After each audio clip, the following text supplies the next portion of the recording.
إبراهيم وعلى آل إبراهيم في العالمين إنك حميد مجيد.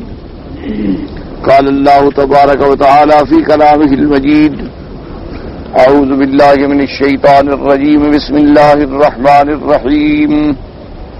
وإذ ابتلى إبراهيم ربه بكلمات فأتمهن قال إني جاعلك للناس إماما قال ومن ذريتي قال لا ينال أحد الظالمين. قال المؤلف والمفسر رحمه الله تعالى: أدام النفع بعلومه وعلومكم في الدارين آمين. إذا أن قال: يقول تعالى منبها على شرف إبراهيم خليله عليه السلام أن الله تعالى جعله إماما للناس يقتدى به في التوحيد حين قام بما كلفه الله تعالى به من الأوامر والنواهي. اب اللہ تبارک و تعالی تنبیہ فرماتے ہیں ان آیات میں تاکہ واضح ہو شرف ابراہیم الخلیل علیہ الصلوۃ والسلام کا. اللہ تبارک و تعالی نے ان کو امام بنایا مخلوقات کے لیے تاکہ ان کی اقتداء کریں مسئلہ توحید کے اندر، جبکہ اللہ تبارک و تعالی نے جو بھی ان کو احکام دیے ان میں وہ پورے اترے اوامر میں نواہی میں. ولہذا قال تعالی: وَإِذِ ابْتَلَىٰ إِبْرَاهِيمَ رَبُّهُ بِكَلِمَاتٍ أي واذكر يا محمد صلى الله عليه وسلم لهؤلاء المشركين وأهل الكتاب بين الذين ينتهرون ملة إبراهيم عليه السلام وليسوا عليها وإنما الذي هو عليها مستقيم فأنت والذين معك من المؤمنين. اللہ تبارک و تعالی نے حکم دیا محمد پاک صلی اللہ علیہ وسلم کو کہ آپ یاد دلائیں مشرکین کو اور ان دو کتابوں والے یعنی یہود اور نصارہ کو جو اپنے آپ کو نسبت کرتے ہیں ملت ابراہیم علیہ السلام کی طرف. وَلَيْسُوا عَلَيْهَا، حالانکہ یہ ملت ابراہیم علیہ السلام پہ نہیں ہے.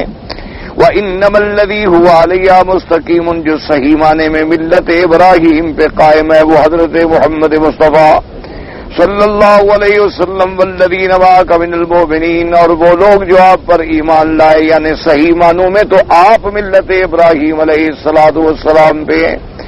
البتہ مشرکین مکہ اور یہود اور نصارہ جو اپنے آپ کو نسبت کرتے ہیں یہ جھوٹی نسبت کرتے ہیں، ان کا حقیقت سے کوئی تعلق نہیں. اذکر لہؤلاء ابتلاء اللہ ابراہیم علیہ السلام ای اختبارہ لہ بما کلفہ بہ من الاوامر والنواہی. آپ ان کو یاد دلائیں کہ تم جو جھوٹے دعوے کرتے ہو کہ ہم ملت ابراہیم علیہ السلام پہ ہیں، حالانکہ ابراہیم علیہ السلام کو بھی اللہ نے آزمائشوں میں ڈالا، اللہ نے امتحان میں ڈالا، تو تم ایسے بس دعوے کے ساتھ ملت ابراہیمی بن جاؤ گے. فَأَتَمَّهُنَّ إِقَامَ بِهِنَّ كُلُّهُنَّ، حضرت ابراہیم علیہ السلام نے وہ تمام امتحان جو تھے ان میں پورے کے پورے اترے، کامیاب ہو گئے. كما قال تعالى: وإبراهيم الذي وفى، أي وفى جميع ما شرع له وعمل به صلوات الله عليه وسلام الله عليه. جیسے کہ اللہ پاک نے دوسرے مقام پہ بھی ارشاد فرمایا کہ ابراہیم علیہ السلام جس نے پورا کر دیا، یعنی کیا پورا کیا؟ وفا جمیع ما شرع له، اللہ نے جو آپ کے لیے شریعت فرمائی مقرر فرمایا ابراہیم علیہ السلام سب کے سب کاموں میں پورے اترے. فعمل به صلوات اللہ وسلام اللہ علیہ. سیدنا ابراہیم الخلیل علیہ السلام نے اللہ کے احکام پہ پورا پورا عمل فرمایا، پوری پوری اتباع فرمائی اللہ کے کروڑوں صلوات و سلام. جیسے اللہ نے فرمایا: ان ابراہیم کان امۃ قانتا للہ حنیفا ولم یک من المشرکین شاکرا لانعمہ اتبعہ وہداہ الی صراط مستقیم. وآتیناہ فی الدنیا حسنہ وإنہ فی الآخرۃ لمن الصالحین. ثم اوحینا الیک ان اتبع ملۃ ابراہیم حنیفا وما کان من المشرکین.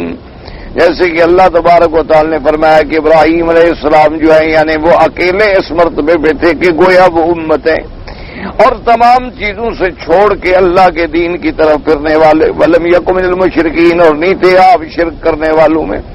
اللہ تبارک و تعالیٰ کی نعمتوں کا شکر کرنے والے. اجتباع ہوا ہدا، اللہ نے ان کو چن لیا، اللہ تبارک و تعالیٰ نے ان کو صراط مستقیم پہ چلایا. اللہ تبارک و تعالی نے ان کو دنیا کے اندر بھی بھلائیاں عطا فرمائیں اور آخرت میں بھی وہ ہوں گے اللہ تبارک و تعالی کے مقبولین میں سے۔ ثم اوحینا الیک، پھر اللہ نے آپ کی طرف وحی فرمائی ان اتبع ملت ابراہیم حنیفا، آپ بھی ابراہیم علیہ السلام کی پیروی کریں، اس کی ملت پہ چلیں، وما کان من المشرکین۔ یاد رکھیں مراد یہ نہیں ہوتا کہ پوری شریعت، مراد یہ ہوتا ہے جو اصول دین ہیں، کیونکہ اصول دین جتنے ہیں ان کے اندر کوئی اختلاف نہیں ہے۔ حضرت نوح علیہ السلام سے لے کر ہمارے آقا سرکار مدینہ خاتم الانبیاء سیدنا محمد الرسول اللہ صلی اللہ علیہ وسلم کی ذات مبارک تک جو اصول دین ہے، یعنی اصولیات، الاصول الثلاثہ، الایمان بالثلاثیات، جو تین بنیادی مسئلے ہیں ان میں کوئی اختلاف نہیں۔ تمام انبیاء کی دعوت توحید ہے، اور تمام انبیاء نے توحید کا مسئلہ اسی طرح سمجھایا جس طرح حضرت محمد مصطفیٰ نے سمجھایا، اسی طرح نبوت و رسالت اور اسی طرح آخرت۔ باقی ہوتا ہے شریعت کے اندر اختلاف ہوتے ہیں مسائل میں، فروعات میں۔ جو احکام نوح علیہ السلام کے زمانے میں تھے وہ موسیٰ علیہ السلام کے زمانے میں نہیں تھے، جو موسیٰ علیہ السلام کے زمانے میں تھے وہ عیسیٰ علیہ السلام کے زمانے میں نہیں تھے، جو عیسیٰ علیہ السلام کے زمانے میں تھے حضور محمد عربی صلی اللہ علیہ وسلم کے زمانے میں نہیں، کیونکہ جیسے جیسے حالات بدلتے آئے، جیسے جیسے اوقات بدلتے آئے، جیسے جیسے لوگوں کے مزاج اور کیفیات اور قوات بدلتے آئے، اسی طرح اللہ کی رحمت اپنے بندوں پہ آتی گئی اور ان کے ساتھ نرمی کے معاملات ہوتے چلے گئے۔ جہاں تک اصول توحید کا تعلق ہے وہ ایک ہی، اسی لیے حکم ہوتا ہے کہ آپ ابراہیم علیہ السلام کے نقش قدم پہ چلیں۔ وقال تعالی قل اننی ہدانی ربی الی صراط مستقیم دینا قیما ملت ابراہیم حنیفا وما کان من المشرکین، جیسے اللہ نے فرمایا آپ کہہ دیجئے کہ مجھے میرے رب نے ہدایت فرمائی ہے صراط مستقیم کی، اور صراط مستقیم کیا ہے؟ وہ دین سیدھا جس میں ابراہیم علیہ السلام چلے، اور نہیں تھے وہ مشرکین میں سے۔ فرمایا ما کان ابراہیم یہودیا ولا نصرانیا ولکن کان حنیفا مسلما وما کان من المشرکین ان اول الناس بابراہیم الذین اتبعوه وهذا النبی والذین آمنوا واللہ ولی المؤمنین۔ سب سے زیادہ قریب تر جو ہیں ابراہیم علیہ السلام کی اتباع کرنے والوں میں حضرت محمد مصطفیٰ اور مومنین جو آپ پر ایمان لے آئے، اور اللہ تبارک و تعالی دوست ہے مومن ایمان لانے والوں کے۔ اللہ نے فرمایا وَإِذِ ابراہیم ربہ بکلمات وقولہ تبارک و تعالی بکلمات۔ اب مفسر فرماتے ہیں کہ کلمات سے کیا مراد ہے؟ فرمایا بشرائع وأوامر ونواہی، اللہ نے جو شریعت کے احکام دیے، اللہ نے جو اوامر دیے کہ یہ کرو اور یہ نہ کرو، یہ کلمات تھے۔ وَإِنَّ الْكَلِمَاتَ تُطْلَقُ وَيُرَادُ بِهَا الْكَلِمَاتُ الْقَدْرِيَّةُ كَقَوْلِهِ تبارک و تعالی عن مریم علیہ السلام۔ اب مفسر رحمۃ اللہ علیہ فرماتی ہیں کہ کبھی کلمات کا اطلاق تو ہوتا ہے ان کلمات پہ جو اللہ نے احکام بھیجے، اور کبھی کلمات مراد لیے جاتے ہیں، بولے تو کلمات جاتی ہیں، لیکن معنی یہ ہوتا ہے جو تقدیر نے اللہ پاک نے ان کے لیے ابتلاءات کے فیصلے فرمائے، جیسے کہ اللہ نے فرمایا کہ قولی تبارک و تعالی عن مریم علیہ السلام وصدقت بکلمات ربها وکتبه وکانت من القانتین۔ وتطلق اراد با شریعہ، اور کبھی کلمات سے مراد شریعت لی جاتی ہے کہ قولی تبارک و تعالی وتمت کلمت ربک صدقا وعدلا، ای کلمات الشرعیہ وہی اما خبر الصدق وَإِمَّا طَلَبُ عَدْلٍ إِنْ كَانَ أَمْرًا أَوْ نَحْيًا۔ اللہ تبارک و تعالیٰ نے قرآن پاک میں فرمایا تمت کلمات ربک صدقا وعدلا، کیا مراد؟ یعنی شریعت مراد ہے، کیونکہ شریعت میں کیا ہوتا ہے؟ یا سچی خبر، یا شریعت میں حکم ہوتا ہے عدل کا، چاہے امر ہو یا نہی ہو، ہر بات میں عدل ہی عدل ہوتا ہے، یعنی جن چیزوں کا اللہ حکم فرماتے ہیں کہ یہ کرو یہ عدل ہے، اور جن چیزوں سے روکا ہے یہ بھی عدل ہے، چونکہ اسی کے اندر امت اور انسانوں کی بہتری ہوتی ہے۔ اس لیے فرماتے ہیں ومن ذلک هذه الآیۃ الکریمہ وإذ ابتلى إبراہیم ربہ بکلمات فأتمہن أي قام بهن قال إني جاعلك للناس إماما ای جزاء علی ما فعل، جب انہوں نے اللہ کے احکام کو پورا کر دیا تو اللہ نے بھی ان کو بدلہ عطا فرمایا، اور وہ بدلہ کیا تھا؟ فرمایا انی جاعلک للناس اماما، ہم لوگوں کے لیے آپ کو امام مقرر، کما قام بالاوامر وترک الزواجر جعلہ اللہ للناس قدوۃ و اماما یقتدى به ویحتذى حسبہ۔ جب اللہ پاک کے اوامر پہ حضرت ابراہیم پابند رہے اور جن چیزوں سے اللہ نے روکا رک گئے، تو اب نتیجہ کیا نکلا؟ اللہ نے ان کو بھی پوری دنیا کے لیے قدوہ بنا دیا کہ آپ کی اقتداء کی جائے، آپ کے نقش قدم پہ چلا جائے، پوری دنیا کی امامت کا شرف جو ہے اللہ پاک نے عطا فرمایا۔ وقد اختلف فی تعیین الکلمات التي اختبر اللہ بها ابراہیم الخلیل علیہ السلام۔ اب مفسر رحمۃ اللہ علیہ فرماتی ہیں کہ کلمات کی تعیین میں البتہ اختلاف، مفسرین نے مختلف اقوال ذکر فرمائے ہیں، عن ابن عباس فی ذلک روایات، وقال عبد الرزاق ومن قتادہ وقال ابن عباس ابتلاه اللہ بالمناسک۔ حضرت ابن عباس رضی اللہ تعالیٰ عنہ کا ایک قول مبارک یہ بھی ہے کہ اللہ نے ابراہیم علیہ السلام کو مناسک حج کے امتحان میں ڈالا کہ طواف، صفا مروہ، مینا، مزدلفہ، عرفات، یہ سب مناسک کا پورا پورا ادا کرنا یہ بھی ایک امتحان تھا۔ وقد روى ابو اسحاق السبيعي عن التميمي عن ابن عباس وقال عبد الرزاق اذن اخبرنا معمر عن طاووس النبي عن ابن عباس واذ ابتلى ابراهيم ربه بكلمات قال ابتلاه بالطهارة 5 في الرأس و5 في الجسد، في الرأس قص الشارب والمزمزة والاستنشاق والسواق وفرك الرأس، وفي الجسد تقليم الأظفار وحلق العانة والختان ونطف الإبط وغسل أثر الغائط والبول بالماء۔ ایک قول حضرت ابن عباس رضی اللہ تعالیٰ عنہ کا یہ بھی ہے کہ اللہ تبارک و تعالیٰ نے حضرت ابراہیم علیہ السلام کو ابتلا میں ڈالا، یعنی 10 چیزوں کا حکم دیا، 5 کا تعلق سر سے ہے اور 5 کا تعلق جو ہے سارے بدن کے ساتھ ہے۔ یعنی سب سے پہلے اللہ نے کیا حکم دیا کہ فراس سے یعنی سر کے اندر قص الشارب کے مونچھیں کٹاؤ اور داڑھی بڑھاؤ، والمزمزۃ کلی کرنا، والاستنشاق ناک میں پانی دینا، یعنی آدمی کلی کرے تاکہ منہ صاف ہو جائے، ناک میں پانی دے تاکہ ناک صاف ہو جائے، والسواک اور مسواک کا کرنا، یہ بھی اللہ تبارک و تعالیٰ سے سیدنا ابراہیم الخلیل علیہ السلام کو حکم ہوا۔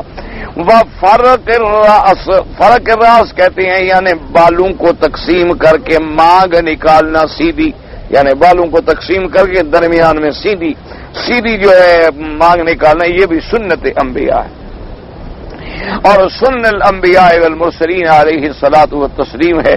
تو یہ اللہ تبارک و تعالی نے 5 چیزوں کو تو رکھا سر کے ساتھ، اور 5 چیزیں جو ہیں وہ سارے بدن کے ساتھ ہیں۔ تقلیم الاظافر، ناخنوں کا کاٹنا، وحلق العانۃ زیر ناف بالوں کا صاف کرنا، والختان ختنہ کرانا، ونطف الابط بغلوں کے بال نکالنا، وغسل اثر الغائط والبول بالماء، اور اگر قضاء حاجت کے لیے جائیں تو پھر پانی کے ساتھ بھی صفائی کریں، یعنی پیشاب کریں، یا آدمی بیت الخلاء میں جائے تو پانی کے ساتھ بھی طہارت حاصل کرے۔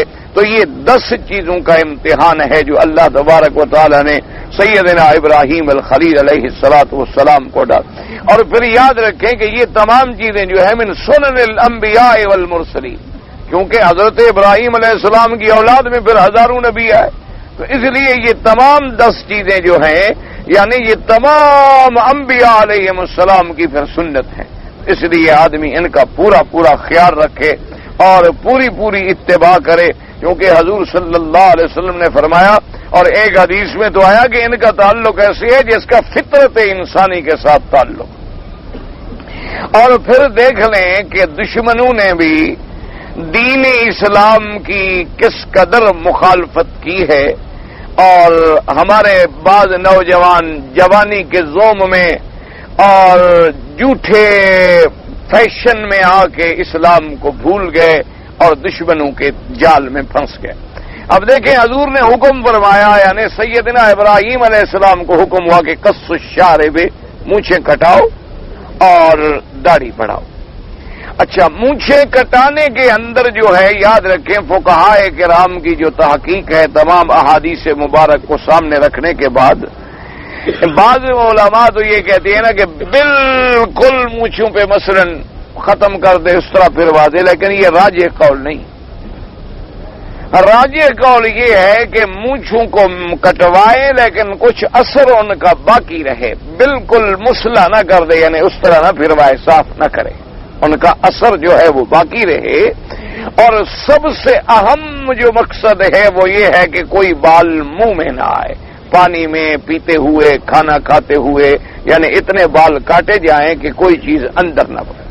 اب یہ شریعت کا حکم تھا، تو دشمن نے کیا کیا کہ مونچھیں بڑھاؤ اور داڑھی کٹاؤ، یعنی جو انبیاء کی سنت تھی سب سے پہلے اسی کی مخالفت۔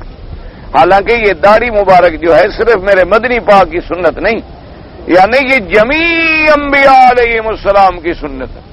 حضور پاک نے فرمایا کہ میں نے معراج کی رات جو دیکھا تو بیت المعمور کے ساتھ پشت لگا کے خوبصورت شکل والا انسان بیٹھا ہے اور داڑھی مبارک سینے تک۔ حضور نے فرمایا اتنا خوبصورت ہے اور اتنا جمال ہے، فرمایا یوں سمجھ لو کہ اس کی شکل میرے ساتھ ملتی تھی۔ تو میں نے جبریل علیہ السلام سے پوچھا کہ یہ کون ہے، تو انہوں نے کہا کہ حضور یہ تو آپ کے ابا سیدنا ابراہیم ہے۔ تو میں نے جا کے حضرت ابراہیم، تو حضور کی داڑھی مبارک سینے ابراہیم کی سینے مبارک۔ اسی طرح حضور پاک نے فرمایا کہ میں نے جب ہارون علیہ السلام کو دیکھا معراج کی رات تو ان کی داڑھی مبارک تو ناف سے بھی نیچے تھی، یعنی اتنی لمبی داڑھی مبارک تھی کہ ناف سے بھی نیچے تھی۔ اسی لیے قرآن پاک میں بھی آپ نے پڑھا ہے کہ جب حضرت موسیٰ علیہ السلام کو غصہ آ گیا توحید کے معاملے میں، اور جلال والے پیغمبر تھے اور مسئلہ اللہ کی توحید کا تھا، پھر تو اللہ کے نبی موسیٰ علیہ السلام سب کچھ بھول گئے کہ بھائی ہے کیا ہے، بس پکڑ لیا، بھائی کو مارنے لگے۔ تو بھائی نے کہا کہ لا تاخذ بلحیتی ولا براسی، میرے بھائی میری داڑھی پکڑ کے مجھے مت مارو، دشمن ہنسیں گے، دشمن ہنسیں گے کہ دیکھو موسیٰ علیہ السلام اپنے بھائی کو مار رہا ہے۔ تو اس میں یعنی اس کی دلیل موجود ہوئی کہ ہارون علیہ السلام کی اتنی لمبی داڑھی مبارک تو تھی کہ موسیٰ علیہ السلام نے اس پہ ہاتھ ڈالا۔ اسی طریقے سے حضور پاک کی داڑھی مبارک کے بارے میں آتا ہے کان یملأ صدرہ، حضور کا سینہ مبارک بھر دیتی تھی۔ اور اسی طرح یہ بھی حدیث مبارک میں آتا ہے کہ حضور کی داڑھی مبارک کا حلقہ ایسا گول تھا جیسے چاند کا حلقہ ہوتا، اتنا خوبصورت جمال اور سینہ بھرا ہوا۔ اور پھر جمیع انبیاء والمرسلین اور جمیع صحابہ رضوان اللہ علیہم اجمعین، جمیع تابعین، جمیع ائمہ مجتہدین، محدثین، فقہاء، قراء، اللہ کے اولیاء، یعنی ایک بندہ ایک مثال بھی نہیں دے سکتا کہ پوری تاریخ عالم انسانیت میں نبی یا ولی گزرا ہے جس کی داڑھی نہیں تھی۔ لیکن دشمن نے ایسے راستے پہ لگا دیا ہے کہ آج داڑھی رکھنا جو ہے نا جی وہ ایسے معلوم ہوتا ہے، اللہ معاف فرمائے، کہ جیسے کوئی آدمی کوئی بڑا عجیب عجیب کام کر رہا ہو۔ یعنی داڑھی والا آدمی اب مسلمان معاشرے میں ایسے لگتا ہے بیچارہ جیسے کوئی اجنبی آدمی آ گیا اور ہر آدمی اس کی داڑھی دیکھو، یار یہ پتہ نہیں کیسے داڑھی رکھی ہوئی ہے، یہ دیکھو داڑھی والا ہے، یہ دیکھو۔ اچھا پھر دلیل کیا؟ وہ جی داڑھی والے گناہ نہیں کرتے، دلیل یہ ہے خدا کے بندے تم نے کلمہ نبی کا پڑھا ہے، داڑھی والوں کا پڑھا ہے، یہ کیا دلیل؟ یہ تو ایک شیطانی حملہ ہے کہ جی داڑھی والا چونکہ گناہ کرتا ہے لہذا داڑھی نہ رکھو، کپڑے پہننے والا گناہ کرتا ہے لہذا کپڑے بھی نہ پہنو۔ ہاں جی، جو آدمی کپڑے پہنتا ہے وہ بھی تو گناہ کرتا ہے لہذا کپڑے بھی نہ پہنو۔ شادی والا گناہ کرتا ہے، شادی بھی نہ کرو۔ کھانا کھانے والا گناہ کرتا ہے، کھانا بھی چھوڑ دو۔ یہ کوئی دلیل ہے، کوئی عقل ہے، کوئی منطق ہے، کوئی انسانیت ہے کہ آدمی ایک تو داڑھی نہ رکھے اور دوسرا الزام لے جی داڑھی والے گناہ نہیں کرتے۔ وہ جی داڑھی رکھنے سے کیا ہو جاتا ہے؟ کوئی آدمی پاک ہو جاتا ہے۔ اور جی کتنے داڑھی والوں کو ہم نے جھوٹ بولتے دیکھا ہے، بےایمانی کرتے دیکھا ہے، اسمگلنگ کرتے دیکھا ہے، ربا سود کھاتے ہوئے دیکھا ہے، تو یہ کوئی دلیل تو نہ ہوئی کہ یہ کوئی دلیل تو نہیں ہے کہ آپ کہیں کہ جو آدمی روٹی کھاتا ہے وہ گناہ کرتے لہذا روٹی نہ کھاؤ۔ اللہ کے بندے، داڑھی رکھنا سنت الانبیاء والمرسلین ہے، اور نہ رکھنا جو ہے وہ سنت شیطان ہے۔ اب تمہاری مرضی، جس کے راستے پہ چلو۔ شیطان کی داڑھی نہیں ہے، البتہ مجھے آپ شیطان داڑھی والا نہیں دکھا سکتے، اگر کسی نے دیکھا ہو تو مجھے دکھائے۔ قاعدہ ہے کہ اللہ نے دو جماعتیں بنائی، اصولی بات ہے نا، ایک جماعت ہے رحمان والی اور ایک ہے شیطان، دو ہی جماعتیں ہیں نا، حزب اللہ، حزب الرحمان یا حزب الشیطان۔ حزب الرحمان والوں کی داڑھی ہے تو صاف بات ہے کہ حزب الشیطان والوں کی نہیں۔ حزب الرحمان والے سچ بولتے ہیں تو حزب الشیطان والے جھوٹ بولتے ہیں، حزب الرحمان والے حق پر ہیں تو حزب الشیطان والے باطل پہ ہیں۔ یہ تو ایک واضح سی بات، کھلی ہوئی بات، یعنی کوئی شبہ نہیں۔ لیکن دیکھو کہ دشمن نے سب سے پہلے اس سنت پہ حملہ کیا جو سیدنا ابراہیم علیہ السلام سے شروع ہوئی، کہ حضور نے فرمایا کہ میرے دادا کو حکم دیا اللہ نے کہ مونچھیں کٹاؤ اور داڑھی بڑھاؤ۔ اچھا، اس پہ آ گئے۔ اب جناب دوسرا حکم کیا ملا تھا کہ مزمزہ کیا مانا؟ کلی کرنا، کہ وضو کرو تو کلی کر لو، کھانا کھا لو تو کلی کر لو تاکہ تیرے منہ کے اندر صفائی ہو جائے۔ استنشاق کا کیا مانا؟ کہ جب وضو کرو تو پانی جو ہے ناک میں کھینچو۔ یاد رکھو، ایک ہمارے لوگ وضو کرتے ہیں نا ایسے، یہ ناک کو جو پانی لگاتے ہیں یہ وضو نہیں ہوتا۔ ایک مسئلہ یاد رکھو ہمیشہ، ہمارے بہت سارے لوگ ہیں جو ماشاءاللہ کلی کریں گے نا، اس کے بعد بس 3 دفعہ ہو گیا، یعنی ناک کو پانی سنگھا رہے ہیں، یہ وضو نہیں ہوتا۔ استنشاق کا معنی یہ ہوتا ہے کہ پانی اتنا کھینچو کہ اوپر کی ہڈی تک جا پہنچے،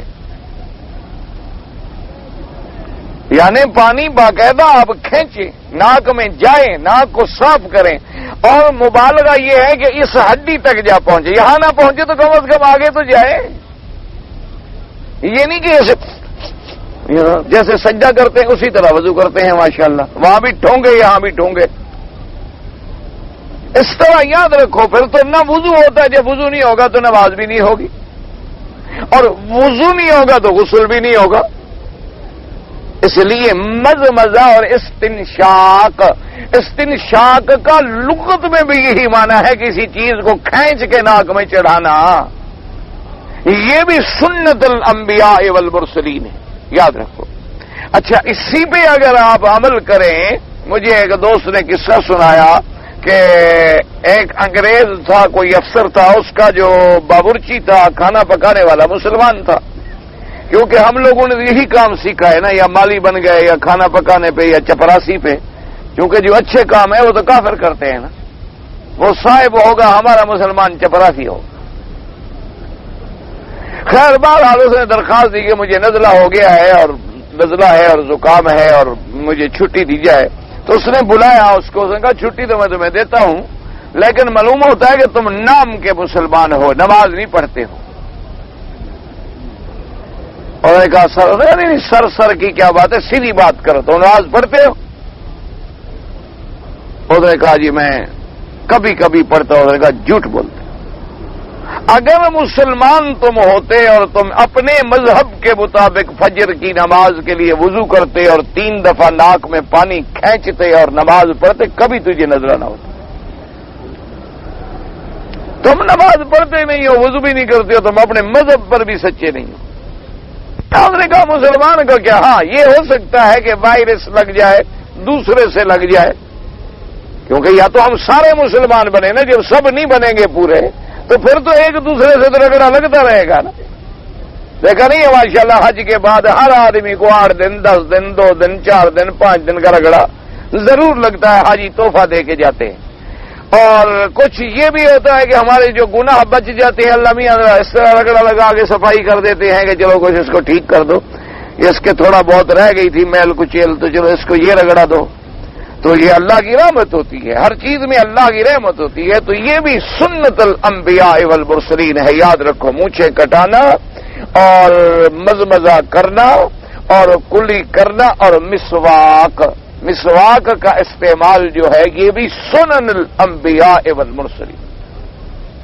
اب نتیجہ یہ نکلا ہے کہ بعض ہمارے حضرات تو بہت محبت میں آگے بڑھ گئے ہیں، وہ بعض اوقات نماز پڑھتے پڑھتے بھی مسواک شروع کر دیتے ہیں، اللہ ہدایت عطا فرمائے۔ اور بعض ہمارے ایسے جاہل ہیں کہ مسواک کرتے ہی نہیں، سنتی چھوڑ بیٹھے۔ اللہ سے دعا کریں اللہ پاک اس سنت کو زندہ فرمائیں، اللہ نبی پاک کی ہر سنت کو زندہ فرمائیں اور ہمیں ان لوگوں میں بنائیں جو سنت پہ چلنے والے ہوں۔ اچھا، اور پانچویں چیز کیا آ گئی جی؟ الفرق فی الراس، یعنی حضور پاک جب کنگھی مبارک فرماتے تو سیدھی مانگ۔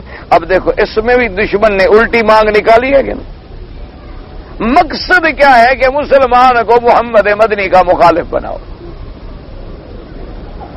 اب سیدھی مانگ اگر کوئی نکال لینا جی لوگ کہیں دیکھیں جی یہ تو ملا ہے، اور الٹی نکال لے تو باؤ ہے،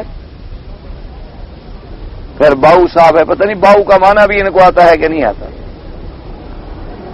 کبھی تو بابو تھے، پتہ نہیں پھر بابو سے باؤ بن گئے، باوا بن گئے، پتہ نہیں کیا بن گئے۔ ہندوؤں کے ہوتے ہیں باؤ، وہ مراد ہوتا ہندو کا۔ دیکھا اپنے باؤ جو آنکھیں پہ یہ سارے اپنا بھویں اور یہ اور داڑھی سب مونڈ کے اور اپنا سر میں کیری شیری ڈال کے پھرتے ہیں، وہ ہوتے ہیں باوے۔ اسی سے یہ باؤ ہے، کیونکہ یہ بھی ان کے قریب تو ہو گیا نا، آدھا تو اس نے بھی منہ ڈالیا نا، باقی تو یہ بال جھاڑ رہتے ہیں، تو انشاءاللہ ترقی کرے گا اسی طرح اور آگے چلا جائے گا۔ تو بہرحال اب دیکھیں، مقصد میرے کہنے کا یہ تھا کہ دشمن دیکھو کہاں کہاں پہنچا کہ حضور نے جو فرمایا کہ سنت ہے سینی مانگ نکالیں گے، نہیں الٹی نکالیں، حضور کی مخالفت کریں گے۔ اور پانچ چیزیں جو ہیں فرمایا تقلیم الاظافر، اپنے ناخنوں کا کاٹنا، ناخن ہاتھوں کے بھی اور پاؤں کے بھی۔ اب اس میں بھی دشمن نے کیا نکالا؟ فیشن یہ ہے کہ ناخن بڑھائے۔ دیکھا نہیں بعض عورتیں اتنے ناخن، اتنے بڑے بڑے ناخن، یعنی محسوس ہوتا ہے اللہ معاف فرمائے کسی جانور کا پنجہ ہے، اتنا بڑا ناخن جو ہو، کوئی انسانیت ہے؟ اچھا، پھر اس کی حفاظت کے لیے جتنی وہ ذلیل ہوتی ہیں اس کو سنبھالنا، پھر اس کا جناب نگرانی کرنا، پھر کوئی چیز لگ جائے تو اب ناخن اتنا بڑا ہوا ہو تو پھر درد ہوتا ہے، تکلیف ہوتی ہے، پھر چیخنا، رونا، چلانا، اور کبھی محبت میں نیند میں بھی اپنے خاوند کا آنکھ میں ہاتھ لگ جائے تو صبح خاوند اندھا انشاءاللہ، آپریشن کی ضرورت بھی نہیں ہوگی۔ گھر میں خود ماشاءاللہ آپریشن نشتر موجود ہے۔ اچھا، پاؤں کے ناخن بڑھانا بالکل انا للہ و انا الیہ راجعون۔ کیوں؟ وجہ کیا ہے؟ اسلام نے کہا ہے کہ ناخن کاٹو، اصل دشمنی محمد عربی سے، اور تم دیکھو کہاں جا رہے ہو، تقلیم الاظافر۔ اچھا، اور اس کے بعد دوسرا حکم کیا ملا؟ ناخن کٹاؤ، وحلق العانۃ، کہ زیر ناف بال جو ہیں ان کا حلق کرانا، حلق مانا اس طرح پھروانا۔ اچھا، اب یہ جو ضروری نہیں ہوتا کسی نے اس طرح پھیر لیا، کسی نے کوئی دوائی استعمال کر لی، کچھ کر لیا، مقصود ازالہ ہے، یعنی کسی طرح ان بالوں کا ازالہ کیا جائے۔ لیکن میرا ایمان ہے کہ جو لفظ میرے نبی نے فرمایا اس میں حکمت ہے۔ اب جمیع اطباء اس بات پہ متفق ہیں کہ جو مرد اس طرح استعمال کرتے ہیں ان کی قوت مردمی میں اضافہ ہوتا ہے، کیونکہ اس طرح پھرنے سے مسامات کھلتے ہیں اور ان میں طاقت آتی ہے۔ تو لفظ آیا حلق العانۃ، تو اس لیے اس حلق میں جو حکم حدیث میں ہے اس کے اندر حکمتیں ہیں، کروڑ حکمت۔ اچھا، اس کے بعد پھر میں وَنَتْفَ الْإِبْتِ، بالوں کے بال نوچنا۔ اب ویسے تو چاہے کوئی اس طرح پھیر لے، چاہے کوئی دوائی لگا لے، لیکن جو نطف ہے نا، اگر ابتدا میں آدمی سنت پہ عمل کرے تو 2 سال کے بعد تو بال ہوتا ہی نہیں، قصہ ہی ختم ہو گیا، کیونکہ نطف کرنے کے بعد پھر بال نہیں نکلتا، یہ قاعدہ ہوتا۔ 2-3 دفعہ جب آپ نکال لیں گے، اب دیکھیں نا بعض لوگ جو یہاں موچنے سے نکالتے ہیں پھر نہیں نکلتے، اسی طرح نطف الابط، ہمیشہ کے لیے بغل صاف ہو جائے گا۔ اچھا، اب یہاں بھی دشمن نے کیا کیا کہ نہ زیر ناف بال صاف کرو اور نہ بغلیں صاف کرو، اتنے بال بڑھاؤ۔ آدمی کپڑا اتار کے بیٹھا ہو تو معلوم ہو کہ واقعی وہ ڈارون کا نظریہ ٹھیک ہے، یہ بندر کی اولاد ہے، کیونکہ ان کا نظریہ ہے نا کہ انسان پہلے بندر تھا، بندر سے ترقی کرتے کرتے انسان بنا ہے. تو اگر ان کے عمل پہ رہو نا جی کہ بال بڑھا دو، بغلے بڑھا دو، زیرنا بال بڑھا دو، ناخن بڑے کر دو، تو بندر نہیں ہے اور کیا ہے؟ معلوم ہوتا ہے کہ واقعی برادری کا آدمی ہے، اس کی ہم جنس ہے اور اس کی نسل سے ہے. یہ پڑھ لکھ گیا تو انسان بن گیا، وہ جنگل میں رہا تو بندر بن گیا. یہ ڈارون کا ان کا باقاعدہ نظریہ ہے جو اسلام کے خلاف ہے. ہم تو اولاد آدم ہیں، یہ لوگ جو ہیں جو ماڈرنائز لوگ ہیں یہ اصل میں ان کا باپ دادا بندر کی نسل سے تھا. ہم الحمدللہ آدم علیہ السلام کی اولاد ہیں. اللہ نے ہمیں آدم کی اولاد بنایا ہے اور اسی پہ اللہ کا کروڑ کروڑ شکر ہے. اللہ نے فرمایا الذی خلق فسوى لقد خلقنا الانسان فی احسن تقویم، کہ دیکھو انسان کو میں نے کیسے اعظم احسن تقویم پہ پیدا فرمایا ہے کہ اس کے ہاتھ، اس کا ناک، اس کی نظر، اس کے کان، اس کی ہر چیز اپنی اپنی جگہ پر. اور اس کے بعد جناب حضور صلی اللہ علیہ وسلم، یہ کتنی چیزیں ہو گئی؟ 10 چیزیں ہو گئی، یاد رکھنا.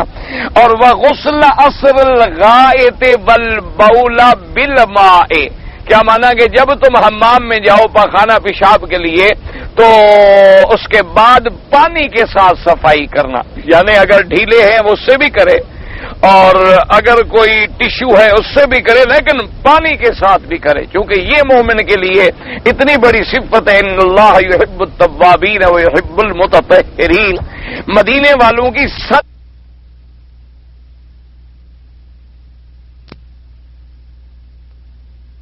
ریال لگتا ہے، 2-2 لاکھ 3-3 لاکھ ریال، ہر چیز ہوگی، سنجے کا انتظام نہیں ہوگا.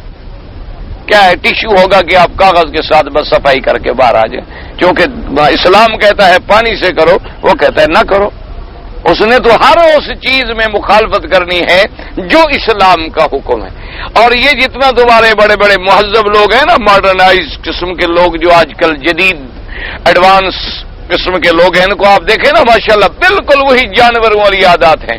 حمام میں جائیں گے تو کھڑے کھڑے پیشاب کر لیں گے، وہی اپنا چھوٹا موٹا کوئی ٹیشو استعمال کر رہے ہیں، ورنہ باقی کام پینٹ سے لے لیتے ہیں. اور قریب گزرو تو معلوم ایسے ہوتا ہے آدمی بیت الخلا کے پاس بیٹھا ہے. بھئی آخر وہ قطرات، وہ گندی چیزیں پینٹ میں تو اثر کریں گی نا. اسی لیے آپ نے دیکھا ہوگا نا ایسے ایسے پرفیوم نکالے ہیں کہ چوہے کو بھی ڈالو تو مر جائے، اتنی تیز ہوتے ہیں پرفیوم ان کے. کلون، یوڈی کلون اور یوڈی ٹوائلٹ اور پرفیوم. اس کی وجہ کیا ہے کہ اس گندگی کو چھپانا چاہتے ہیں. کام بھی بدبو جو ہے کیا کریں، جو چلو پرفیوم مار دیا جلدی نکل گیا باہر. لوگوں نے سمجھا بڑا صاف ستھرا آدمی ہے، اور پرفیوم ختم ہو ساتھ بیٹھو معلوم ہوگا آپ لیٹرین کے ساتھ بیٹھے ہیں، کسی انسان کے ساتھ نہیں بیٹھے ہیں. اتنی بدبو ہو. اچھا سگریٹ پینے والے کے ساتھ آپ بیٹھ جائیں، دیکھیں حکے پینے والے کے ساتھ اب نماز پڑھنی آپ انشاءاللہ 3 دن تک تو فاتحہ بھول جائے گی.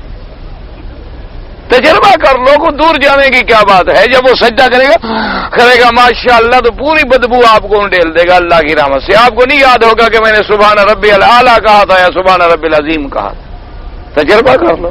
اچھا جن ہاتھوں میں پکڑتے ہیں ان ہاتھوں کو دیکھ لو، نیلے نیلے پیلے پیلے داغ پڑ جائے. جب یہ ہاتھوں کا عالم ہے اندر کیا ہوگا؟ دشمن نے لگا دیا ہے، ہم لگے ہوئے ہیں. انبیاء کی سنت کو بھی چھوڑ دیا، اللہ رسول کو بھی ناراض کر لیا اور اپنی تباہی بھی لے لی. آج دیکھ لو کہیں ایڈز ہے، کہیں کینسر ہے، کہیں بیماریاں ہیں. اور اب جو دنیا کے بڑے بڑے ڈاکٹر ہیں نا جی، وہ کافر بھی ہیں، یہودی بھی ہیں، نصرانی بھی ہیں، ان سب نے متفق یہ فیصلہ لکھا ہے کہ اگر کوئی ان بیماریوں سے بچنا چاہتا ہے تو اسلام کے احکام پہ عمل کرے. اگر اسلام کی صفائی ہو کہ خامد اپنی بیوی کے علاوہ کسی عورت کو نہ دیکھے، کبھی انشاءاللہ ایڈ نہیں ہوگا. جب وہ گندی عورتوں کے پاس جائے گا تو کسی نہ کسی سے تو بلا لگے گی، کسی نہ کسی سے تو پھر بلا نے لگنا ہی لگنا. کسی سے خون لیں گے آپ، پتہ نہیں اس کے خون میں ہوگا وہ آ جائے گا. کسی کی سرنج آپ استعمال کریں گے، سرنج میں آ جائے گا، اسی میں آ جائے گا. اور جو لوگ حلال پہ رہیں گے، صرف اپنی بیوی جو اللہ نے حلال کی ہے، علی فروجہم، جیسے اللہ نے فرمایا حافظ اللہ علی ازواجہم او ما ملکت ایمانہم فانہم غیر ملومین، ان کو اللہ کی رحمت سے نہیں ہوگا. اور اگر ان کو ہوگا تو یقیناً انہوں نے کوئی غلطی کی ہوگی. اللہ تبارک و تعالیٰ ان کو بھی اور ہمیں بھی، ہر مسلمان کو تمام بلاؤں سے محفوظ رکھے. اب جناب اس کی بات فرماتے ہیں قال نبی حاتم رواه سعید بن صحیح و مجاہد الشعبی والنخعی و ابی صالح و ابی الجلد نحو ذلك، انہوں نے بھی یہی قول بیان فرمایا. قلت وقریب من هذا ما ثبت فی صحیح مسلم عن عائشہ رضی اللہ عنہا. مفسر فرماتے ہیں کہ اسی طرح جیسے حدیث ہے صحیح مسلم کے اندر موجود ہے، بی بی عائشہ رضی اللہ تعالی عنہا سے روایت ہے، قالت قال رسول اللہ صلی اللہ علیہ وسلم 10 من الفطرۃ، 10 چیزیں جو ہیں وہ فطرت کے ساتھ تعلق رکھتی ہیں، فطرت اللہ التی فطر الناس علیہا. وہ 10 چیزیں کیا ہیں؟ فرمایا قص الشارب واعفاء اللحیہ، مونچھوں کا کٹوانا، داڑھی کا بڑھانا، والسواق، مسواک کرنا، واستنشاق الماء، ناک میں پانی کھینچنا، وقص الاظافر، اظفار، ناخنوں کا کاٹنا، وغسل البواجم، اور جوڑوں کے اندر جو چیز رہ جاتی ہے اس کا دھونا صاف کرنا، ونطف الابط وحلق الآنۃ وانتقاص الماء، اور بالوں کا صاف کرنا، بغلوں کا صاف کرنا، شرم گاہوں کا صاف رکھنا، زیر ناف بالوں کا حلق کرنا اور پانی کے ساتھ پاکی حاصل کرنا. وَنَسِيتُ الْعَاشِرَةَ إِلَّا أَن تَكُونُ الْمَزْمَزَةَ. اب مفسر رحمۃ اللہ علیہ فرماتے ہیں اس روایت میں آیا کہ 10ویں چیز جو حضور نے فرمائی تھی مجھے بھول گئی، شاید مزمزہ کلی کرنے کے بارے میں فرمایا. قَالَ وَكِي انتقاص الماء، انتقاص الماء کا کیا بنا؟ یعنی الاستنجاء، کہ جب آدمی ضرورت کے لیے جائے تو پانی کے ساتھ صفائی کرے. وفي الصحيحين عن ابي هريره رضي الله تعالى عنه عن النبي صلى الله عليه وسلم قال الفطرة 5: الختان والاستحداد وقص الشارب وتقليم الاظفار ونتف الابط. حضور نے فرمایا کہ 5 چیزیں جو ہیں ان کا فطرت انسانی سے تعلق ہے. وہ 5 چیزیں کیا ہے؟ ختنہ کرانا، استحداد یعنی زیر ناف بالوں کا اسرے سے صفائی کرنا، وقص الشارب پونچھوں کا کٹانا، وتقلیم الاظفار اور ناخنوں کا کاٹنا، ونتف الابط اور بغلوں کے بالوں کا نوچنا اور صاف کرنا. یہ سنت انبیاء بھی ہے، سنت محمد عربی صلی اللہ علیہ وسلم بھی ہے اور فطرت سے اس کا تعلق ہے. ولفظه لمسلم وقال ابن ابي حاتم انبانا يونس بن عبد الله على قراءة قال اخبرنا ابن وهب قال اخبرني ابن حيث عن ابن هبيرة عن حنش بن عبد الله الصنعاني عن ابن عباس رضي الله تعالى عنه انه كان يقول في تفسير هذه الآية وإذ ابتلى إبراهيم ربه بكلمات فأتمهن قال إني جاعلك للناس إماما قال 10 6 في الإنسان و4 في البشائر. ایک قول مبارک یہ ہے کہ انہوں نے فرمایا کہ یہ 10 چیزیں جو ہیں یہ ہیں وہ کلمات، 6 چیزیں جو ہے ان کا تعلق انسان سے ہے اور اس کے بعد فرماتی ہیں 4 چیزوں کا تعلق جو ہے وہ مشاعر سے ہے جو اللہ نے مشاعر مقرر فرمائے. وَأَمَّا الَّتِي فِي الْإِنسَانِ، انسان کے اندر کیا چیزیں ہیں جن کا اللہ نے حکم دیا؟ فرمایا حلق الآنۃ زیر ناف بالوں کا صاف کرنا، ونتف الابط بغلوں کے بالوں کو نوچنا، والختان ختنا. وکان ابن حبیر یقول هؤلاء الثلاثة واحدة وتقلیم الاظفار وقص الشارب والسواک وغسل یوم الجمعہ. اور ابن حبیرہ فرماتی ہیں کہ اگر غور کرو تو یہ تینوں جو ہیں ایک چیز ہے. کیا مانا؟ ناخنوں کا کاٹنا، مونچھوں کا کٹوانا، مسواک کا کرنا، جمعہ کے دن غسل کرنا، یہ ساری چیزیں یعنی بدن کی صفائی کے ساتھ تعلق رکھتی ہیں تو گویا ایک ہے. والاربعۃ والتی فی المشاعر، وہ کیا؟ الطواف والسعی بین الصفا والمروۃ ورمی الجمار والافاضہ، کہ آپ طواف کرنا، صفا دوڑنا، بین الصفا والمروہ کنکریاں مارنا اور طواف افاضہ کرنا، یا یہ ہے کہ عرفات کی حاضری دینا. وقال داؤد بن ہند نے بعض انه قال ما ابتلى بهذا الدين احد فقام به كل الا ابراهيم. ایک قول یہ بھی آتا ہے حضرت ابن عباس کا کہ نہیں امتحان لیا گیا کسی سے، کسی شخص سے دین کے احکام کا کہ پھر وہ پورا اترے، یعنی ہر آدمی میں کوئی نہ کوئی کمی رہ جاتی ہے، مگر ابراہیم علیہ السلام ایسی ذات تھے کہ جو پورے امتحان میں اترے کہ اللہ تبارک و تعالی نے جتنی شریعت کے احکام نازل فرمائے ان پہ انہوں نے عمل فرمایا. وقال اللہ تعالی وَإِذِ ابْتَلَىٰ إِبْرَاهِيمَ رَبُّهُ بِكَلِمَاتٍ فَأَتَمَّهُنَّ، اللہ نے جب خود قرآن میں ارشاد فرما دیا کہ ہم نے جب امتحان لیا ابراہیم علیہ السلام کا کلمات سے تو پورے کے پورے انہوں نے ادا کیے، پورے کا پورا انہوں نے وفا کیا، اللہ کے حکم پہ کامل چلے۔ قلت لهم الكلمات التي ابتلى الله ابراهيم بهن وتمهن قال الاسلام 30 صعما منها 10 آيات في براءة۔ اب جناب حضرت ابن عباس رضی اللہ تعالیٰ عنہ سے میں نے پوچھا کہ وَمَا الْكَلِمَاتِ، وہ کون سے کلمات ہیں جن کے ساتھ اللہ نے سیدنا ابراہیم علیہ السلام کو آزمایا؟ حضرت ابن عباس فرماتے ہیں قرآن میں غور کرو تو 30 چیزیں ہیں، ان 30 صفتوں پر عمل کرنا جو ہے پھر پورا پورا بندہ مسلمان اور مومن کہلانے کا حقدار بنتا ہے۔ 30 حصے کر لو اس کو۔ 10 جو ہیں اللہ نے سورت براء میں ذکر کی ہے، سورت براء کے اندر 10 التائبون العابدون الحامدون السائحون الراکعون الساجدون الآمرون بالمعروف والناہون عن المنکر والحافظون لحدود اللہ، یہ 10 صفتیں جو ہیں یہ تو سورت براء کے اندر موجود ہیں۔ اور اس کے بعد 10 صفتیں جو ہیں وہ سورت المؤمنون میں قد افلح المؤمنون الذین هم فی صلاتهم خاشعون، لہذا 10 آ گئیں سورت براء میں اور 10 آ گئیں سورت المومنون میں، 20 ہو گئی۔ اور اس کے بعد فرماتی ہیں 10 جو ہے سورت الاحزاب میں مومنون اور سائل میں بھی صفات کا ذکر ہے۔ وعشر آیات فی الاحزاب ان المسلمین والمسلمات والمؤمنین والمؤمنات والقانتین والقانتات الى آخر الآیہ فاتمہن کلہن وکتب لہ براء۔ حضرت ابراہیم علیہ السلام نے گویا کہ یہ 30 چیزیں جو ہیں سب پہ پورے پورے اترے، تمام چیزوں پہ انہوں نے عمل کر کے دکھایا، تو اللہ تبارک و تعالی نے بھی پھر ان کو اتنا بڑا مقام عطا فرمایا۔ قال اللہ تعالی و ابراہیم الذی وفا، اللہ نے فرمایا کہ میرے خلیل نے ابراہیم علیہ السلام نے جو ہم نے ان کو احکام دیے ہیں، جو ہم نے ان کو اللہ تبارک و تعالی نے فرمایا آزمائش کی ہے، اس نے پورا پورا کر دیا، وفا پورا کر دیا، جیسے فرمایا فاتمہن، اس نے پورا کر دیا۔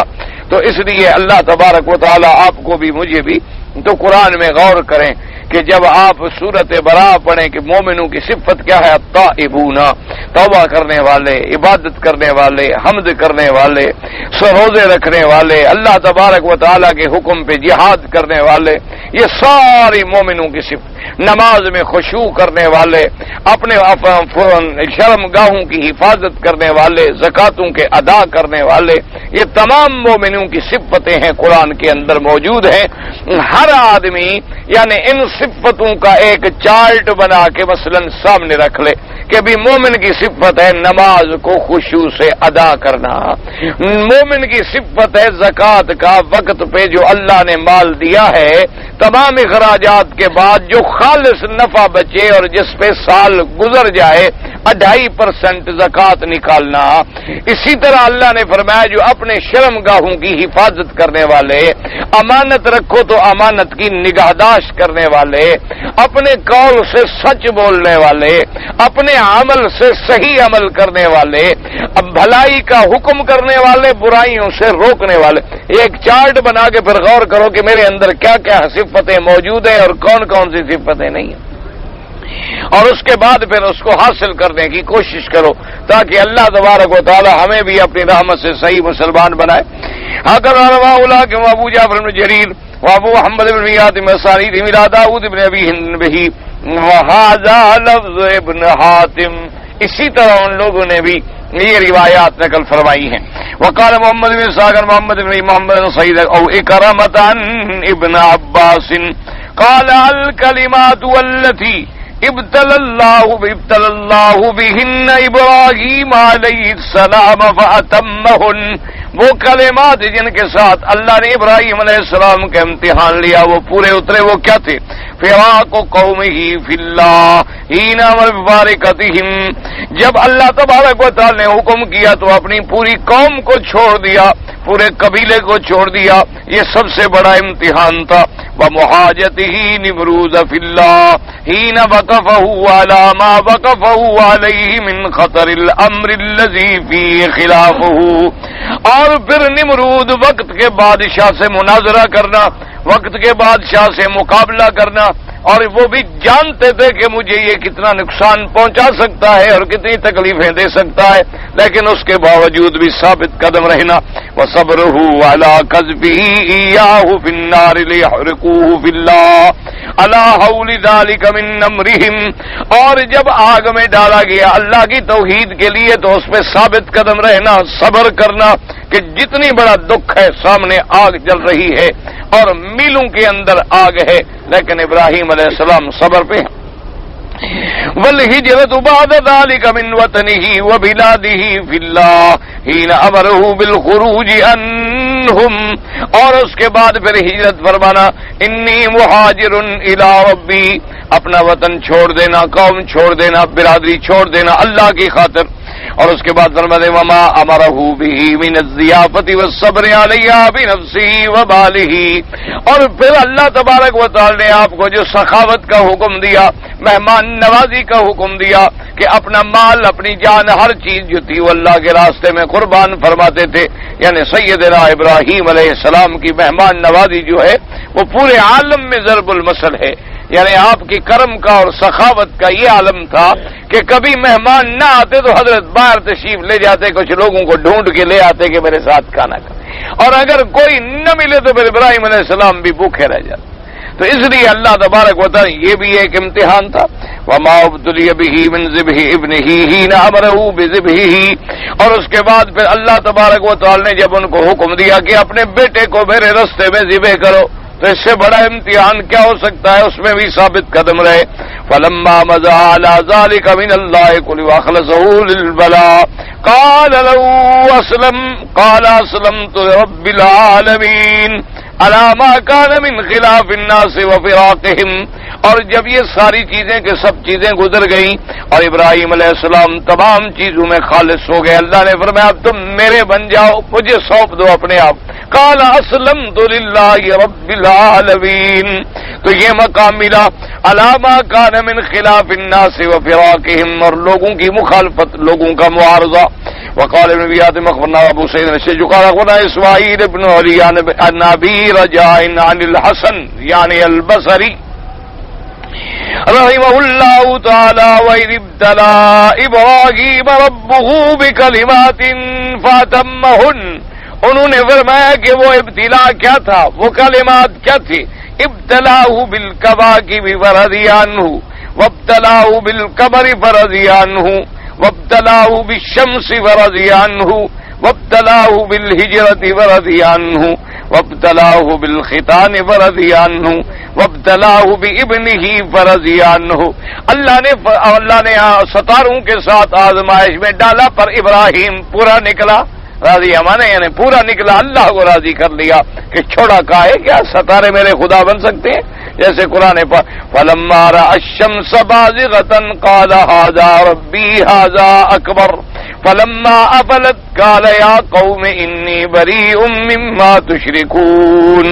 تو اللہ نے اس کے اندر امتحان لیا، اسی طرح چاند سے امتحان لیا، سورج سے امتحان لیا، ہجرت سے امتحان لیا، ختنے سے امتحان لیا، اور بیٹے کی ذبح سے امتحان لیا۔ ہر چیز میں پورا ہو گیا ابراہیم علیہ السلام۔ وقال ابن جرير قال اخبرنا بشر بن معاذ قال اخبرنا يزيد بن زريع قال اخبرنا سعيد بن قتادة قال كان الحسن يقول اي والله لقد ابتلاه بامر فصبر عليه، کہ وہ قسم کھاتے تھے کہ اللہ تبارک و تعالی نے ابراہیم علیہ السلام کی آزمائش کی، وہ پورا نکلا، ثابت قدم رہا۔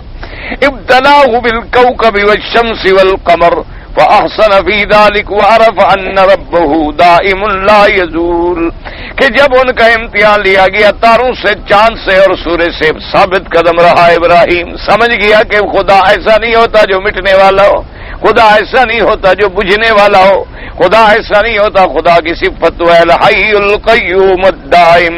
تو بڑا اچھے مقام پہ آپ نے بات کو سمجھا۔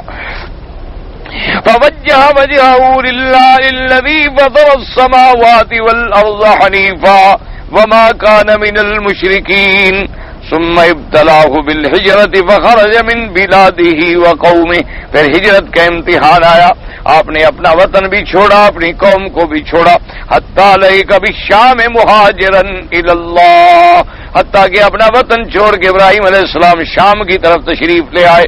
ثم ابتلاہ بالنار قبل الہجرہ، پھر ہجرت سے پہلے آپ کو آگ کی آزمائش میں بھی ڈالا گیا۔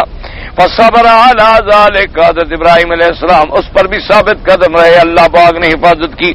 اس کے بعد وابتلاہ بذبح ابنہ والختان فصبر علی ذلک، اللہ تبارک و تعالی نے ابراہیم علیہ السلام کی آزمائش کی، بیٹے کے ذبح کا حکم دیا، اس میں بھی پورے ثابت قدم نکلے، اور اللہ پاک نے بڑھاپے میں حکم دیا کہ تم اپنا ختنہ کرو، تو ابراہیم علیہ السلام اس حکم میں بھی پورے نکلے جو اللہ نے حکم دیا، تعبیر حکم کر دی۔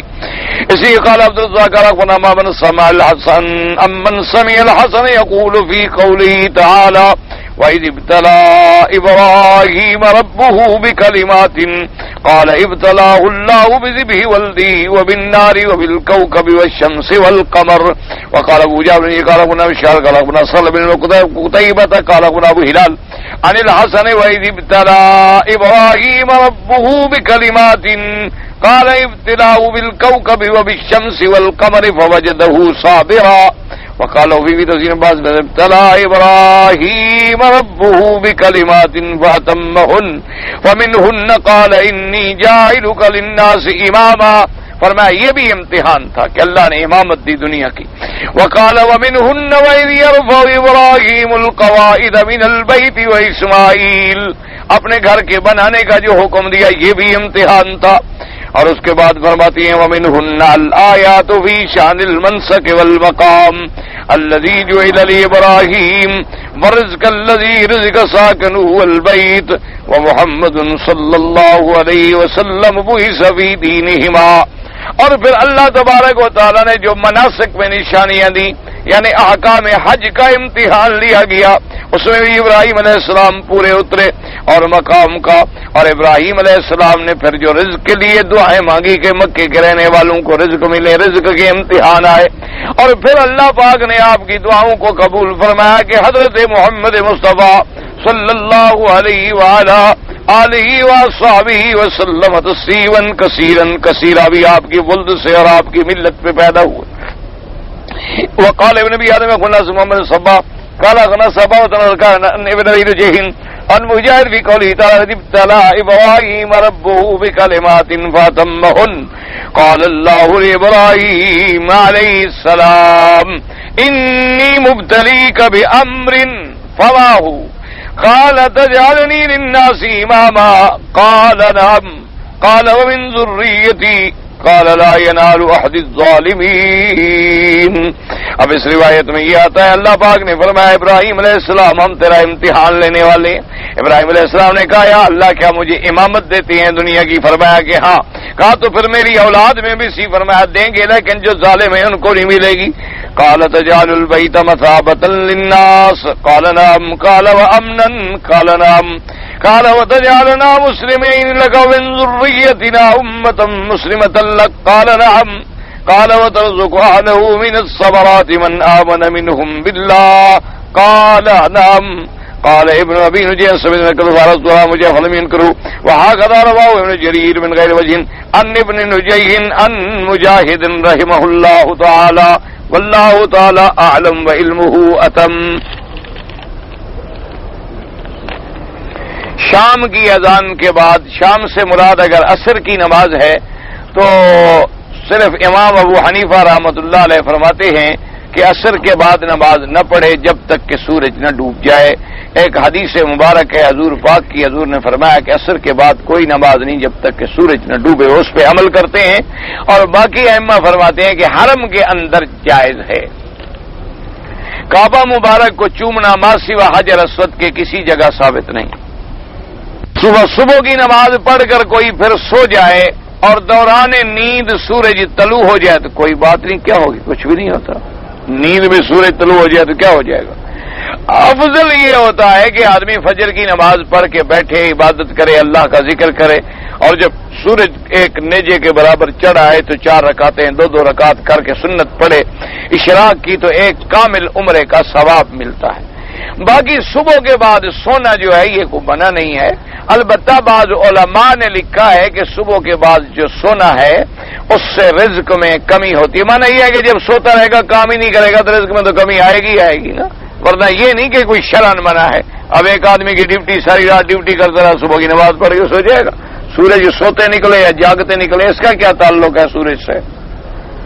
ہاں عورت کی حکمرانی ہو تو یہ ان وہاں کے مولوی سارے فوت تو نہیں ہو گئے، یہ تو ان سے مسئلہ پوچھے۔ ہم تو اس ملک میں رہتے ہیں جہاں الحمدللہ قرآن و سنت کا قانون ہے، اور قرآن و سنت میں تو اللہ نے ایک چھوٹی سی مسجد کی امامت کی بھی اجازت نہیں دی۔ باقی آپ جانے، آپ کا ملک جانے، ہمیں کوئی اس میں واسطہ نہیں۔ احرام میں ہوائی چپل استعمال کرتے، جو بھی چپل استعمال کرے مقصد ہوتا ہے کہ گٹے اور امام بوڑھی رحمۃ اللہ علیہ نزدیک اوپر کی ہڈی بھی ظاہر ہو۔ اب وہ جوتا چمڑے کا ہے، چپل کا ہے، جو چیز ہے جیسے ہے۔ طواف کرنا افضل ہے یا واز سننا افضل ہے؟ جو آدمی پہلے علم جانتا ہے وہ طواف کرے، نفلی عبادت میں طواف افضل ہے۔ اور جن لوگوں کو علم سے اور مسائل سے شناسائی نہیں ہے، دین سیکھنا افضل ہے، چونکہ دین سیکھنا فرض ہے، طواف تو نفل عبادت ہے۔ طلب العلم جو ہے، دین کا سیکھنا جو ہے، فریضۃ علی کل مسلم و مسلمہ، حضور نے فرمایا وہ تو مسلمان مرد ہو یا عورت ہو اس پر فرض ہے، تو یہ تو پھر فرض بن دین سیکھے گا تو طواف بھی سیکھے گا۔ آج کتنے ہمارے بھائی ہیں ماشاء اللہ سفید داڑیاں ہو گئی، ابھی نماز پڑھنا بھی نہیں آتا۔ کتنے ہمارے بھائی ہیں بوڑھے ہو گئے ہیں لیکن ان کو ابھی تک بھی پتہ نہیں ہے کہ طواف کا صحیح طریقہ کار کیا ہے، کیسے شروع کرنا ہے، کہاں ختم کرنا ہے، کیسے چلنا ہے، استلام کیسے کرنا ہے، حجر اسود پہ ہم نے کیا کرنا ہے، اور طواف ختم کرنے کے بعد ہم نے 2 رکعت پڑھنی ہے، ملتزم پہ دعا مانگنی ہے، پہلے 2 رکعت ہیں بعد میں ہیں۔ کتنے لوگ ہیں پتہ ہی نہیں، بس ایک بھیڑ چال ہے چل رہی ہے۔ تو اس لیے دین سیکھنا جو ہے وہ بھی بے حد ضروری ہے۔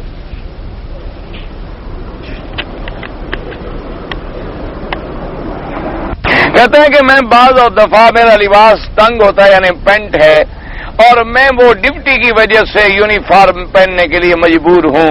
بھئی اگر آپ مجبور ہیں تو پھر مجبوری کی حالت میں تو کھڑے ہوئے پیشاب کرنا بھی جائز ہے۔ اگر کوئی آدمی بیمار ہے، مجبور ہے، یا کپڑا ہی ایسا ہے کہ اس میں حل ہی نہیں بیچارے کو بیٹھنے کا کہ وہ کیا کرے، کیونکہ آج کل یونیفارم مسلمان لوگوں نے بھی ایسے نکالے ہیں کہ آدمی کو سزا ہوتی ہے گویا۔ تو بہرحال اس مجبوری کی وجہ سے آپ احتیاط کیا کریں اور قطروں سے بچا کریں ہر لحاظ سے، اور کپڑے کو صاف رکھنے کی کوشش کریں۔ اس مجبوری کی بنا پہ اگر آپ کپڑا نہیں بدل سکتے، اگر آپ کو اللہ توفیق دے تو ایک آدھی چادر وہاں رکھ لیں کہ نماز پڑھنے کے لیے فوراً چادر باندھ لی، وضو بھی آرام سے کر لیا اور نماز پڑھ لی اور فوراً اس کے بعد اپنی وردی پہن لی۔ لیکن اتنی بھی اگر اجازت نہیں ہے تو جائز ہے، معذور کے لیے، مجبور کے لیے جائز ہے۔ کہتے ہیں جی کہ مسجد نمرہ جو ہے عرفات کے اندر، اس کا کچھ حصہ جو ہے وہ حد عرفات سے باہر ہے، حالانکہ جب بعد میں توسیع کی گئی ہے، سب کچھ کیا گیا ہے، تو اس کو اسی طرح کیوں رکھا گیا؟ اس کی وجہ یہ ہے کہ جتنا حصہ باہر ہے یہ وادی ارنا ہے۔ وادی ارنا میں جب میرے مدنی پاک تشریف لائے تو آپ نے پہلے صبح کی نماز کے بعد وادی ارنا میں خیمہ لگایا، وہی آپ رہے جب تک کہ زوال نہیں ہوا۔ جب زوال ہوا تو پھر حضور غسل فرما کے تیار ہو کے پھر آپ حد عرفات میں چلے گئے۔ تو اس لیے الحمدللہ اللہ حکومت کو جزائے خیر دے، انہوں نے وہ دونوں چیزیں باقی رکھی ہیں تاکہ حضور صلی اللہ علیہ وسلم کی سنت کا طرز عمل جو ہے وہ باقی رہے، اور علامت بھی لگا دی ہے، بورڈ بھی لگا دیے ہیں کہ یہ حصہ حد عرفات کے باہر ہے اور یہ حصہ جو ہے حد عرفات کے اندر ہے، تاکہ کوئی آدمی غلطی کر کے ایسا نہ ہو کہ وہ سائے کی وجہ سے یا ایئر کنڈیشن کی وجہ سے سارا دن وہی بیٹھا رہے اور عرفات کی حد میں داخل بھی نہ ہو۔ تو اس لیے بہرحال اللہ تبارک و تعالیٰ اس حکومت کو جزائے خیر عطا فرمائے، انہوں نے بڑی محنت کی ہے۔ افسوس یہ ہے کہ ہم لوگ قدر نہیں کرتے، ہم لوگ غلطیاں ڈھونڈتے ہیں، عیب ڈھونڈتے ہیں، لیکن نیکی کسی کی نہیں ڈھونڈتے۔ ہم اگر کوئی غلطی دیکھیں گے تو فوراً اعتراض کریں گے یہ ہو گیا، اور لیکن جو نیکی ہے اس میں کوئی نظر نہیں ڈالے گا۔ انہوں نے ہر ممکن کوشش کی ہے، مثلا اب اسی آپ حرم کے دروازوں پہ غور کر لینا جی، تو آپ کو پورے اسلام کی تاریخ نظر آ جائے کہ کہاں باب ام ہانی ہے، کہاں باب الہجرہ ہے، کہاں باب بلال ہے، اور کہاں باب ابی بکر صدیق ہے، اور کہاں باب عباس ہے، اور کہاں باب المدینہ ہے، کہاں باب الفتح ہے، کہاں باب العمرہ ہے۔ کیا ایسے نہیں کیسے نام رکھ دیے؟ یہ پوری تاریخ کا نچوڑ کر کے اللہ کا حرم بنایا گیا تاکہ وہ اسلام کی ایک تاریخ جو ہے ہمارے نظروں میں سامنے آ جائے۔ اسی طرح آپ دیکھیں ان کے پورے، آپ مکے میں نہیں بلکہ پورے ملک میں جہاں آپ جائیں گے آپ دیکھیں گے مدرسوں پہ آپ کو نام ملیں گے، مدرسہ سیدنا ابی بکر، مدرسہ عمر بن الخطاب، مدرسہ بلال ابن ابی رباح، مدرسہ شیخ الاسلام ابن تیمیہ رحمہ اللہ تعالی، شیخ الاسلام ابن القیم رحمہ اللہ تعالی، مدرسہ الامام ابی حنیفہ رحمہ اللہ تعالی، امام احمد بن حنبل رحمہ اللہ تعالی۔ وجہ کیا ہے کہ ان مدارس کا نام پڑھ کر بھی دین آ جاتا ہے۔ جب بچہ جائے گا اور 5 سال ایک مدرسے میں پڑھے گا تو لازمی بات ہے اس کے دماغ میں حضرت ابی بکر تو دماغ اور دل میں داخل ہو جائے گا نا۔ اور جب ہمارا بچہ جا کے ماشاءاللہ پڑھے گا کنگ ایڈورڈ میڈیکل کالج میں، اس کے دماغ میں کیا بیٹھے گا؟ مری، کیوں بھی جنرل مری۔ اور اس کے بعد جناب کنگ ایڈورڈ میں اچھا گیلے رام، تولے رام، تو ہمارا بچہ وہی گیلے رام تولے رام ہی پڑھے گا اور کیا پڑھے گا جو اس کے دماغ میں ہم نے ڈالا ہے۔ آج تک دیکھ لو، یعنی وہی کافروں والے نام، وہی ہندو والے نام، وہی آپ روڈوں کو دیکھ لیں وہی نام آئیں گے آپ کے، آپ دیکھتے چلے جائیں۔ یہ جتنے نام ہیں آپ کے، منڈ گمری کیا ہے؟ یہ بڑی مشکل سے جا کے پھر ساہیوال ہوا، ورنہ منڈ گمری کیا تھا؟ ایک انگریز کوئی جرنل ورنل تھا، منڈ گمری اس کا نام تھا، اس نے رکھ دیا۔ اسی طریقے سے جتنی نام آپ کو ملیں گے، وجہ کیا ہے کہ ہم اسلام تو چاہتے نہیں ہیں نا۔ ان کی بڑی محنت ہے الحمدللہ کہ ہر جگہ آپ دیکھو، جہاں سیدہ عائشہ نے عمرہ کیا عظیم الشان مسجد بنا دی، جہاں میرے مدنی سرکار نے جرانہ سے عمرہ کیا عظیم الشان مسجد بنا دی، حضور صلی اللہ علیہ وسلم قباء میں رکے عظیم الشان مسجد بنا دی۔ یعنی ایک ایک چیز کو انہوں نے واضح کیا ہے اور دین کو اور دین اسلام کے آثار کو باقی رکھا ہے۔ صرف یہ تو بدعت مٹانا چاہتے ہیں کہ بدعت نہ ہو، بس جو چیز سنت کے مطابق ہو، اللہ ان کو جزائے خیر عطا فرمائے اور اللہ ہمیں بھی قدر کرنے کی توفیق دے۔ قرآن پڑھنا نہ آتا ہو تو اردو کا ترجمہ پڑھے، لیکن وہ قرآن کے پڑھنے والا ثواب نہیں ملتا۔ قرآن کا پڑھنا جو ہے وہ تو اللہ کا کلام ہے، جب تک اسی کو اسی طرح ادا نہ کرے وہ ثواب حاصل نہیں ہوتا۔ باقی وسیلہ وغیرہ نہ کیا کریں، سیدھا اللہ سے دعا مانگا کریں۔ کہتے ہیں جی ہم ہندوستان میں رہتے ہیں، ہمارے